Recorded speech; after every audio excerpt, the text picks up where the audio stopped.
नया फैशन के गजबे बहार देखनी, नया फैशन के गजबे बहार देखनी।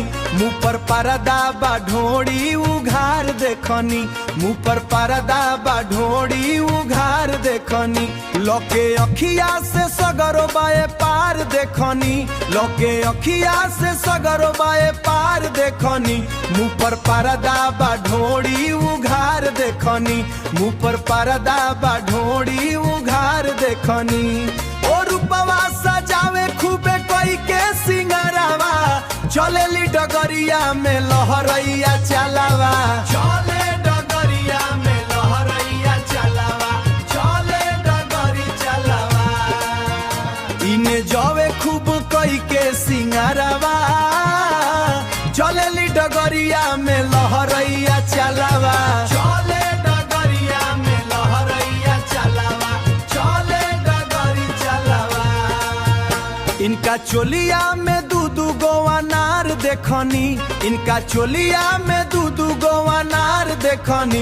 मुँह पर पर्दा बा ढोड़ी उघार देखनी, मुँह पर पर्दा बा ढोड़ी उघार देखनी। इनका से बढ़ के ना कोनो छिनार देखनी, इनका से बढ़ के ना कोनो छिनार देखनी। मुँह पर पर्दा बा ढोड़ी उघार देखनी, मुँह पर पर्दा बा ढोड़ी उघार देखनी। ओ रूपवा सजावे खूबे कोई के सिंगारावा, चलेली डगरिया में लहरैया चलावा, चले डगरिया में लहरैया चलावा, चले डगरी चलावा।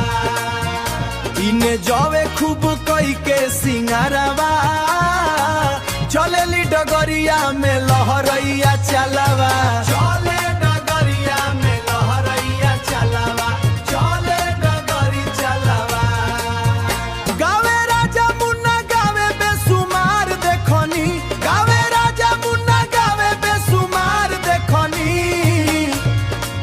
महेंद्र भाई के नजरिया से संसार देखनी, महेंद्र भाई के नजरिया से संसार देखनी।